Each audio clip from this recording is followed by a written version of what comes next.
নমস্কাৰ আপোনালোকৰ মাজত দুটা গুৰুত্বপূৰ্ণ বিষয় শ্বেয়াৰ কৰিব বিচাৰিছোঁ যিহেতু সকলোৱে জানেই যে সেইদিন 4500টা পদৰ এইচএছ আৰু হিউডাইছৰ আপডেটৰ কাম চলি আছে 27 নৱেম্বৰ তাৰিখে লাষ্ট ডেট সো সেইখিনি কাম সকলোৱে কৰিছে কিন্তু তাতে আমি দেখিছোঁ যে বহু কেণ্ডিডেটে সুধি আছে সেইটো বিষয়ৰ ওপৰত যে কেণ্ডিডেটজনে যেতিয়া আবেদন কৰিছিলে এই সময়ত কোনো বেটাৰমেণ্টৰ সাৰ্টিফিকেট দিয়া নাই বা বেটাৰমেণ্ট দিয়া নাছিল কিন্তু যেতিয়া এপ্লিকেশ্যন ৰেজিষ্ট্ৰেশ্যন নাম্বাৰ বা পাছৱৰ্ড মাৰি পেলাই আমাৰ যেটো কাম কৰিব দিছে এই ওয়েবসাইটত ভিজিট কৰিলে বা পৰ্টেলটোত ভিজিট কৰাৰ লগে লগে তাতে বেটাৰমেণ্ট নিদিয়া বিলাকৰো ইয়েছ আহিছে অকল এজন দুজনৰে নহয় বহুতৰ আহিছে এইখিনি ইস্যু মই কালিৰ পৰা প্ৰায় পাই আছো বহুতে সুধি আছে আৰু কিছুমানৰ সাবমিট কৰাৰ পাছত যেটো একনলেজমেন্ট ফৰ্ম হয় এইখনৰ অটোমেটিক বেটাৰমেণ্ট অপচনটো ইয়েছ আহিছে সো সেই বিষয়টো মই ইটোৱে জনাব বিচাৰো যেটো কামখিনি চলি আছে হিডিট অপচন হাইব মই আজি ভিজিট কৰা নাই আইছে নাই মই ক'ব নোৱাৰো দেই এটো মই স্পষ্টভাৱে কৈছো ওয়েবসাইটত কাৰণ মই আজি ভিজিট কৰা নাই এডিট অপচনটো দিবই দিছে চাগে অলৰেডি সো যদি তেনেকে হয় যে কাৰোবাৰ বেটাৰমেণ্ট নিদিয়াৰ ফলতো ইয়েছ আহিছে বা তেনেধৰণৰ অহাখিনিয়ে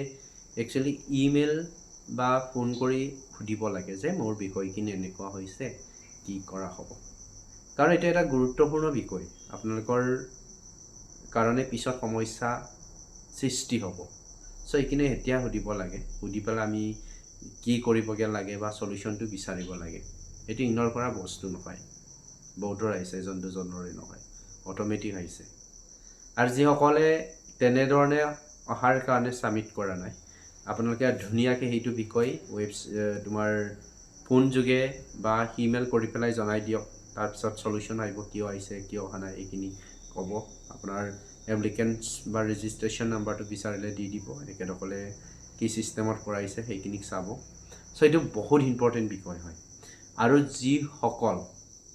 কেণ্ডিডেটে অলৰেডি এইচএছ আৰু ইউডাইছ আপডেট দিলে একেদকলে একনলেজমেন্ট ফৰ্ম এখন এৰুৱাই নিদিব কাৰণ আপোনালোকৰ কিছুমান এনেকুৱা আছে যে এপ্লাই কৰা এপ্লিকেশ্যন নাম্বাৰ নাই ৰেজিষ্ট্ৰেচন নাম্বাৰ নাই পাছৱৰ্ড পাহৰি গৈছে তেনেধৰণৰ বহুতৰ ইস্যু থকা দেখিছো সো ইমানখিনিও কিবা কৰিব নালাগে বিষয়বস্তুখিনি ইগনোৰ কৰিব নালাগে বা অৱহেলা পাত্ৰ কৰি দিব নালাগে এইখিনি ইম্পৰ্টেন্ট হয় আপোনালোকৰ যেতিয়া কিবা সমস্যা হ'ব যেতিয়া গ্ৰিভেন্স দিবলগীয়া হ'ব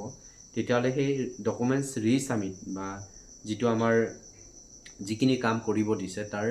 সাবমিটৰ ৰিসাবমিট মানে ডকুমেন্ট ৰিসাবমিটৰ একনলেজ ফৰ্ম বুলি আহে হেকন দিবলগীয়া হয় কাৰণ 5550 তাত বহুতৰ গ্ৰিভেন্স দিছিল হেকন চাইছে সো এখন ধুনিয়াকে ৰাখিব আপোনালোকে কোনবাই দোকানত দি নিব এই সানা বান্ধিবৰ কাৰণে সো ইম্পৰ্টেন্ট হয় এইখিনি মনত ৰাখিব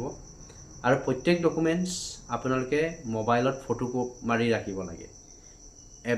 এপ্লাই কৰাৰ পিছত যিখিনি ইম্পৰ্টেন্ট ডকুমেন্টস হয় ফটো মাৰি আপোনালোকে নিজৰ ইমেইলত আপলোড কৰিব লাগে তেতিয়া ডকুমেন্টস এৰালেও আপোনাৰ ইমেইল লগইন কৰাৰ লগে লগে এই ইমেইলত যিমানখিনি ডকুমেন্টস বৰাইটো আছিলে সেই গুটিখিনি শ হয়গে মোৰ প্ৰত্যেকটো ডকুমেন্টস মই ইমেইলত বৰাই থৈছো মোৰ যদি ফিজিক্যালি সেই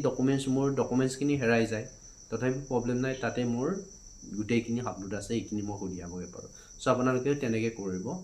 ইমেইলত কেনেকে নিজৰ ডকুমেন্টস আপলোড কৰি ৰাখিব লাগে বা সেভ কৰি ৰাখিব লাগে এইখিনি আপোনালোকে ইউটিউবত চাই ইমেইলত আপলোড কৰি ৰাখিব তেতিয়া একো প্ৰবলেম নাই কোনোদিন সো হেতু বিষয় আছিল